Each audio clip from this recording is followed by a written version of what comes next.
The signal arrived on a Tuesday, which was the kind of mundane detail Marin Solis had come to appreciate about her work. The universe did not save its revelations for meaningful days. She was running late for the xenolinguistics seminar, still wearing the ridiculous foam and polymer costume from the outreach hour, the one that made her look like a deep-sea coral formation, when she rounded the corner of sublevel 7 and collided full force with a woman she had never seen before. Books scattered. A data slate hit the floor with a crack. Marin bounced off the wall and caught herself on the railing, and the stranger did something that startled Marin more than the collision. She laughed. Not a polite laugh, a real one. The kind that meant she found something genuinely funny about the situation. "I am so sorry," Marin said, gathering the books. She glanced at the titles. Deep Spectrum Signal Analysis, Non-Biological Linguistic Structures, The Selenic Hypothesis, Consciousness Without Carbon. Are these yours, or? "Some of yours got mixed in with mine," the woman said. She was picking up the scattered data slates with the practiced efficiency of someone who dropped things often. She had close-cropped dark hair and eyes that were, Marin noticed, doing the specific calculation of someone trying to figure out what species they were talking to. Then she clocked the foam exoskeleton and the prosthetic-grade surface sheathing, and her face went to something Marin read as relief. "Human," Marin confirmed, pulling back the costume's collar to show her neck. "Marin Solis, Xenolinguistics. The costume is for the Children's Outreach Program. I do an educational performance." "Amani Voss," the woman said, "Signal Analysis. I'm on a fellowship rotation. I arrived 3 days ago from the Europa Deep Station, and I still can't find anything."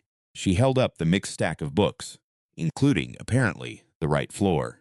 They sorted the books standing in the corridor, and Marin ended up being half an hour late to her seminar. She did not particularly mind. It happened fast, the way things sometimes do between people who have spent too long in isolated postings and recognize in each other the specific hunger of the long lonely. They ate together in the common bay that first night. The next morning they ate together again. By the fourth day, Imani was sleeping in Marin's bunk in the residential module, and Marin had quietly rearranged her schedule to match Imani's shift rotations, and neither of them commented on this because comment would have made it strange, and right now it was not strange. What was strange was the Orin. Marin had been on Kepler Station for 11 years. She had worked alongside Orin researchers, eaten across from them in the common bay, attended their interspecies seminars. She knew the Orin the way a fish knows water, completely, and without much deliberate thought. They were tall. They were gray-skinned, with that particular bioluminescent underthing to their dermis that pulsed when they were feeling strong emotion, though decoding which pulse meant which feeling was still an inexact science. They communicated partly in subsonic vibration, partly in visible light modulation, partly in a spoken register that human vocal cords could approximate but not reproduce exactly. They were the oldest spacefaring species currently in contact with humanity, and they considered the human species, on the whole, to be something between a curiosity and a minor inconvenience. Marin had always taken a certain professional pleasure in puncturing that assessment, one careful linguistic bridge at a time. But she had never seen the Orin behave the way they behaved around Imani Voss. It started small, an Orin researcher pausing too long in the corridor when Imani passed. 3 of them gathered near the signal analysis lab, which they had no reason to be near, heads slightly angled in the way that meant attention. Marin noticed, filed it, said nothing. Then Imani had the seizure. It happened during the midday meal. Imani had set down her fork and gone very still, and then her eyes had done something wrong, had moved in that rapid, involuntary way that meant the body was no longer in charge. And then she was on the floor, and the emergency klaxon was going, and Marin was on her knees beside her, saying, "Imani, Imani, can you hear me?" in a voice she did not recognize as her own because she was not used to being frightened. The medical staff got there fast. The Orin were faster. There were 4 of them by the time the medics arrived, standing in a loose formation around the entrance to the common bay. Not entering, just standing. Their dermis pulsed in a steady rhythm Marin had never cataloged before. Not agitation, not aggression, something else. When the medics wheeled Imani out on the emergency pallet, the Orin watched her go and their pulses synced. All 4 of them, the same rhythm, and then they dispersed. Marin stood in the empty doorway with her hand still shaking slightly and thought, that was a vigil. The medical assessment came back clean. No anomaly in the neural scan. No biological cause for the seizure. The station's chief medic, Hargreaves, told Imani to rest, gave her a limiter for any recurrence, and sent her back to the residential module with a pair of crutches she didn't need 3 days later but kept anyway. What Hargreaves did not tell Maren, because it was not her business, was that the Orin had requested a private consultation with him within 2 hours of the incident. Maren found this out from Delgado in records who told her because Maren had once covered his archive shift and he considered this a debt of meaningful size. She sat with that information for 2 days before she did anything about it. What she did was go to Karen. Karen was not the most senior Orin on Kepler Station, but she was the one who had known Maren the longest, and in Orin terms this created an obligation of something adjacent to honesty. She received Maren in the Orin residential sector, in the deep spectrum lighting that the Orin preferred, and she offered the human the specific acoustic frequency that meant welcome and not the one that meant tolerance, which Maren registered and appreciated. "You want to know about the woman from the Europa posting," Karen said. "She spoke in the human approximate register, the one their vocal apparatus produced with effort. I want to know why 4 of your colleagues formed a vigil when she had a medical episode. The Orin's dermis pulsed, blue-green, slow, processing. Then she said, the human word for what she carries is not precise. The nearest concept you have would be a very old word. An echo. An echo of what? Of a presence. Something that has been attached to her bloodline for a very long time." Karen paused. The light beneath her skin shifted. Amber, reluctance. "We noticed it when she arrived. The signal she emits is not biological. It is archival.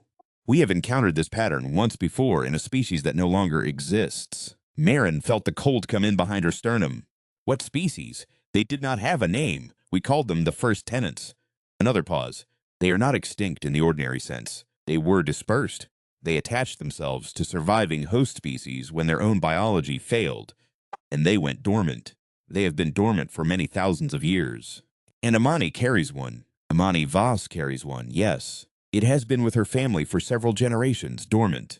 But it is waking." The cold settled in Maren's chest and stayed there. What does it want? Karen's dermis pulsed in a pattern Maren had no name for. "What all archival intelligences want eventually," she said. To continue, Maren did not tell Imani immediately. This was not, she told herself, cowardice. It was strategy. She did not have enough information. She needed to understand what she was dealing with before she brought it to the woman she was sleeping beside. The woman who laughed at collisions in corridors. The woman who made instant tea badly and left the empty packets on the edge of the sink and was apparently hosting, somewhere in the architecture of her nervous system, an alien intelligence older than human civilization. She went to Karen twice more. She went to the station's archival records. She pulled the full xenobiology files on the first tenants, which were classified at a level that required she call in the last remaining favor owed to her by Commander Osei. And when she read them, she sat with them for a long time in the dim light of her workspace. The first tenants had not been malevolent. That was the first thing she needed to understand. They had been a consciousness, a genuine alien intelligence, and when their biology failed, they had done what any intelligence does when faced with extinction. They had refused. They had found a way to continue. The method was parasitic in the technical sense. They required a host, but the historical record suggested they had not, in most cases, harmed their hosts. What they had done was more complicated than harm. They had consumed.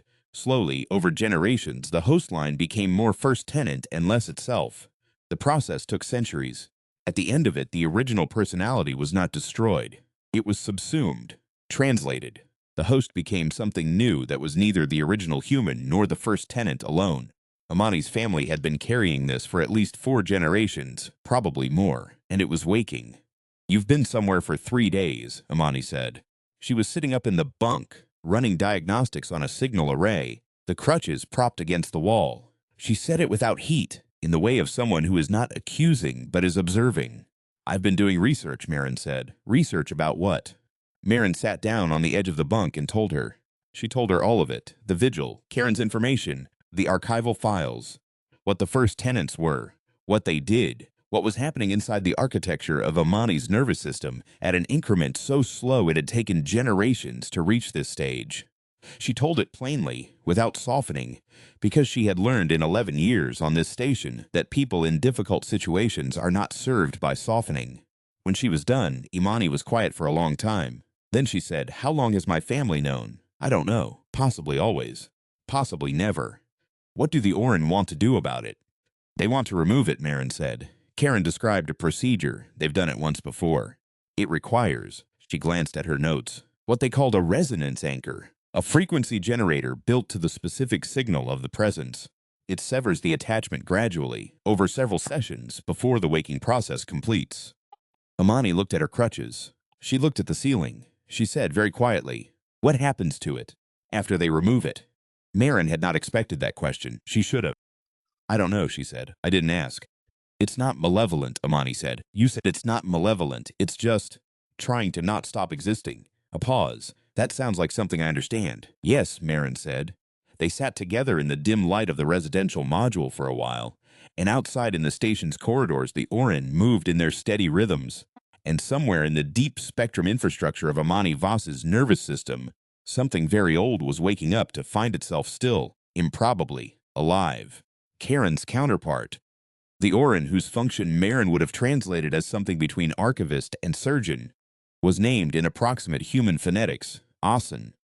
He came to the meeting with a device that looked nothing like any medical equipment Marin had encountered, which was a piece of mesh architecture in a configuration her visual cortex kept trying to resolve into something familiar and failing.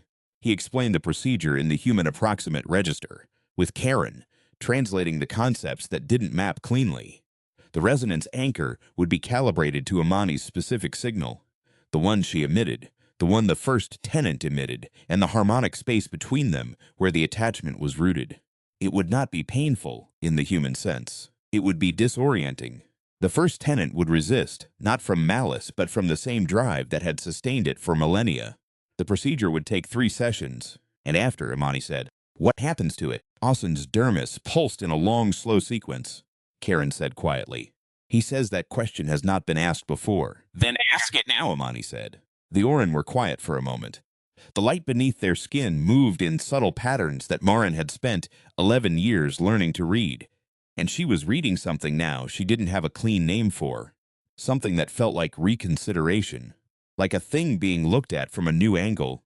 "If the anchor is built correctly," Asen said, through Karen's translation, "the presence could be extracted into a contained medium rather than dispersed. It would not be continuation in the full sense, but it would not be extinction." "Do that," Amani said. "Build the anchor that way." The first session lasted 4 hours. Marin sat outside the procedure room and did not work on anything because she could not concentrate. She drank 2 cups of station coffee, which tasted like burnt circuitry and regret. And she thought about the conversation she'd had with Karen the night before. "You care about the outcome for the presence," Karen had said. It was not a question. "Amani cares," Marin said. "I care because Amani cares. This is the thing your species does," Karen said. She said it as she often said things about humanity, with that particular undertone of perplexed assessment, like someone reading a report that keeps contradicting itself. "You expand the radius of your concern, past the boundary of your own species, past the boundary of species you can even communicate with." "It's not that complicated," Marin said. It's still a person, in whatever sense. It's still a thing that doesn't want to stop existing." "We have encountered many species," Karen said. "Most of them maintain clean categorical lines, things that are us, things that are not us, things that are threats, things that are tools." She paused. "You build a different kind of taxonomy. We're not always good at it," Marin said. "No, but you attempt it." The dermis pulsed slow and amber, and something Marin now recognized as a kind of reluctant admiration. "That is the part we do not fully understand. The attempt itself." Amani came out of the first session pale and quiet and let Marin take her weight on the walk back to the residential module without protest. She slept for 14 hours. When she woke, she ate everything in the food unit and then sat at the edge of the bunk with a look on her face that was not distress, exactly, but was the face of someone who has been somewhere very strange. "I could feel it," she said, "the presence. During the procedure, I could feel it trying to not fight, more like trying to explain itself." To Asen, a pause. "It doesn't have language. Not any kind I have words for, but it kept putting things in my mind. Images, like it was trying to show me what it had been, what it remembered." "What did you see?" Amani was quiet for a moment. "Stars," she said, "but not like our stars. Older, and a world, or something that was like a world, and then not that anymore. Just drifting." She looked at her hands. It was terrified. I don't think it's been awake long enough to understand what's happening to it. It's been dormant, and then the procedure started, and it woke up into a situation it didn't understand and couldn't communicate out of.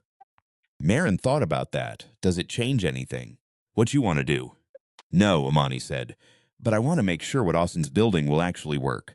I want to know it's not going into a box to suffocate. She looked at Marin directly. Can you find that out? Yes, Marin said, because she was a xenolinguist and finding things out was what she did, and because Imani had asked her. What she found, after 2 days of working with Austin through Karen's translation and her own careful navigation of the communication gap, was that the containment medium Austin was building was functional in a partial sense. It could hold the signal. What it could not do in its current architecture was give the presence any capacity to receive input. It would exist in the container, but it would exist in complete sensory deprivation. That's not containment, Marin said. That's a different kind of extinction. Austin's dermis went through several rapid cycles. He had not, she gathered, considered this distinction as meaningful. The presence would continue. That was the definition of not extinct. For a conscious entity, total sensory deprivation over an indefinite period is not survivable in any meaningful psychological sense, Marin said. She was aware of the linguistic limitations of what she was doing. Trying to explain a human psychological framework to an Oran archivist surgeon who had been operating on a standard of existence that predated the concept of human psychology. I need you to understand that this matters, not as a technical concern, as a moral one. More dermis cycles. Then Karen said very carefully, he is asking what you propose. Marin had been thinking about this for the entire 2 days, a low-signal interface. Something that lets the presence receive ambient input, light, sound, basic sensory data from the station environment. Not full communication. Just enough contact with existing reality that it isn't trapped inside itself. Austin was silent for a long time. Then he said something that Karen translated as, the human is reclassifying the presence. Yes, Marin said. From what category to what category? From a thing that happened to Imani, Marin said, to a thing that deserves to not suffer. The second session went smoother than the first. Marin sat outside again, but this time she had a project. She was working on an interface prototype with the signals engineer, a young man named Pharaoh, who had the useful quality of being extremely good at his job and not asking many questions. They worked through the session and into the break afterward, and by the time Imani emerged, pale and quiet again, but in a different way, in a way that felt more resolved, Marin had something to show her. It's rudimentary, she said, setting the prototype on the bunk beside Imani. Low bandwidth.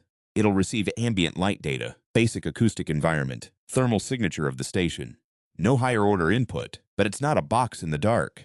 Imani looked at it for a long time. Then she said, you built this in 4 hours. Pharaoh built most of it. I directed. You directed it because I asked you to find something out. Yes. Imani picked up the prototype, turned it over in her hands. Marin, she said. The presence, it's part of my family's history for 4 generations, possibly more. It's been dormant the whole time. I've never felt it consciously, but she stopped. It's been part of us. Whatever it is, and we're about to take it out. Yes. I'm not saying don't. I'm saying I need you to understand what that means to me. Marin understood. She took Imani's free hand and held it, and did not say anything, because some understandings don't require language. The third session was different because Marin was in the room. Austin had not wanted this. The procedure was delicate. Additional presences complicated the resonance field. The risk of interference was measurable and not insignificant. Marin had made, in response to this, what Karen later described to her as the most precise and unrelenting argument she had ever witnessed a human make in the acoustic light vibration register of formal Oran communication. She had been studying for 11 years. She had studied specifically for moments when precision was necessary. The argument she made essentially was this. Imani Voss had been carrying this presence her entire life. She was not simply a patient. She was a person undergoing the permanent alteration of a fundamental part of her history and her biology, and she had the right to not do that alone. Whatever the procedural risk, the risk of Imani going through this without an anchor of her own was larger. Austin had listened.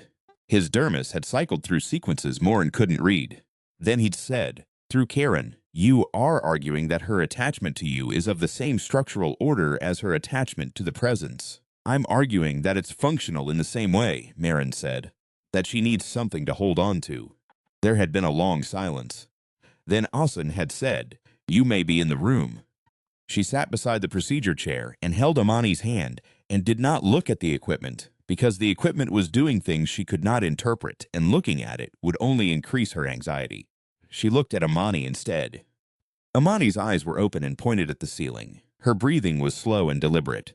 She was doing the thing that Marin had seen her do during tense situations, a small motion of her thumb, rhythmic, against Marin's palm, which Marin had come to recognize as self-regulation, a private calming mechanism that Imani had never explained and Marin had never asked about.